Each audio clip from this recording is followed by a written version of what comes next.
Hola, ¿qué tal estáis? Ha pasado bastante tiempo desde mi último vídeo, pero ya vuelvo a tener más tiempo, así que volveré a subir vídeos más a menudo. Bueno, pues hoy os traigo una vídeo respuesta que me habéis pedido mucho, que responda al canal Críticas de un ateo normal. He decidido responder a un vídeo suyo en el que habla de supuestos mitos y leyendas de la Biblia. Vamos allá.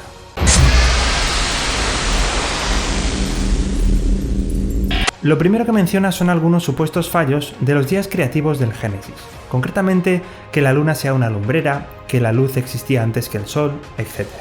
Ya hemos escuchado estas objeciones más veces, pero las volveré a explicar.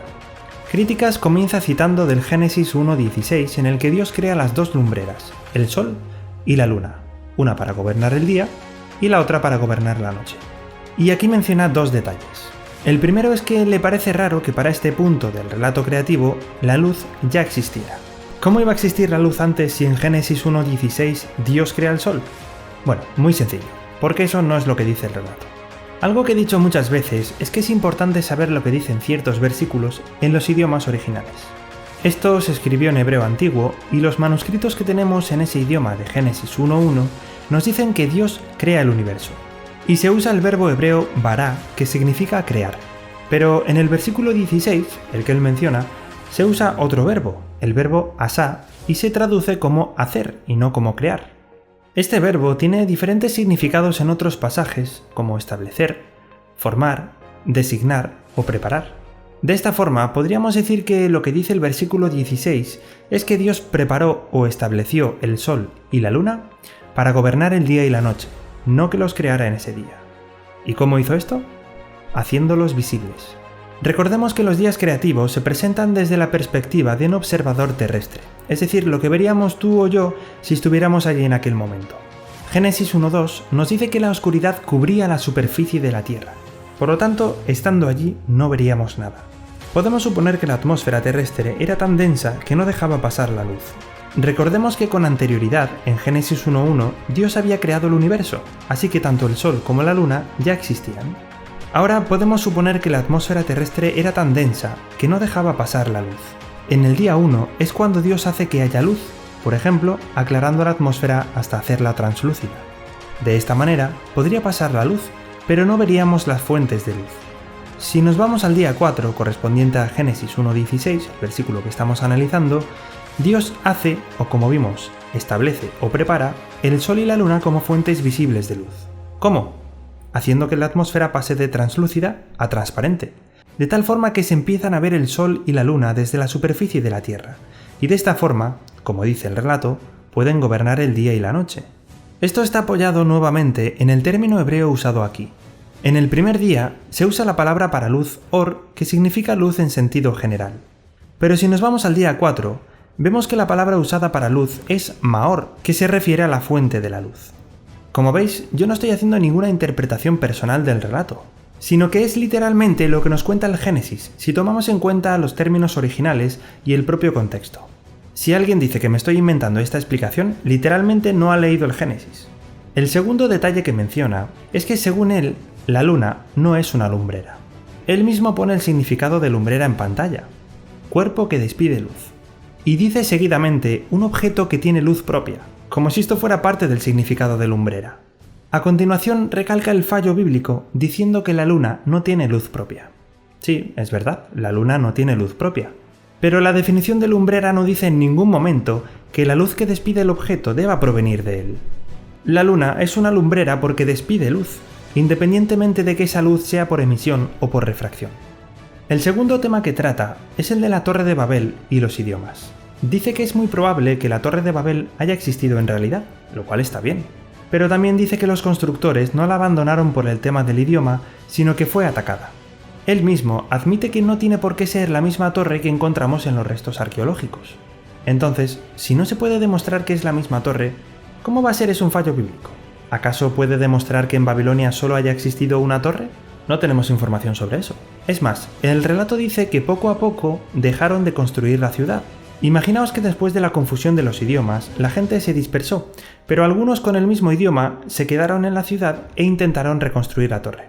Podríamos suponer que poco después llegaron otros pueblos para atacar la ciudad, que había quedado muy debilitada por la dispersión de la gente. Esto no nos lo dice el relato, pero es bastante lógico que sucediera. Suponiendo que haya ocurrido eso, incluso siendo la misma torre, pudo ocurrir primero lo que menciona el relato bíblico y después los ataques que él menciona. Sea como sea, no tiene la información suficiente para decir que eso es un error bíblico, porque todo lo que dice son suposiciones. Pero vamos al punto principal de la Torre de Babel: los idiomas. Me hace gracia que va preparando el terreno para ridiculizar el relato bíblico, diciendo que según la Biblia todos los idiomas modernos salieron de allí, cuando es evidente que no es así. O lo hace por ignorancia y realmente no sabe que, por ejemplo, el inglés y el español, dos idiomas de los que menciona, provienen del latín, o lo hace para manipular la información y poder atacar más fácilmente lo que dice la Biblia. Vamos, lo que se conoce como un hombre de paja. Bueno, acerca de los idiomas, dice que los idiomas no se desarrollaron en Babel, sino hace unos 70.000 años, y que comenzó como algo sencillo y se fue complejizando con el tiempo. Pero es que la Biblia no nos dice que en Babel se desarrolló el idioma, sino la variedad de idiomas. De nuevo, esto es otro hombre de paja. Resumiendo, dice que los idiomas se desarrollaron de lo simple a lo complejo. Las formas más antiguas de los idiomas que hoy conocemos fueron mucho más difíciles que sus descendientes modernos. Parece que el hombre no comenzó con un habla sencilla que progresivamente se hizo más compleja, sino más bien que se valió de un habla sumamente compleja en sus albores y con el tiempo la simplificó hasta las formas modernas.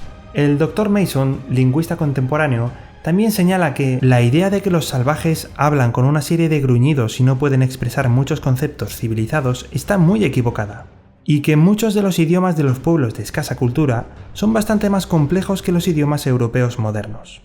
Todo pueblo que ha sido estudiado, sin importar lo primitivo que parezca en términos culturales, posee un sistema lingüístico complejo y perfectamente desarrollado, comparable al de las llamadas naciones civilizadas.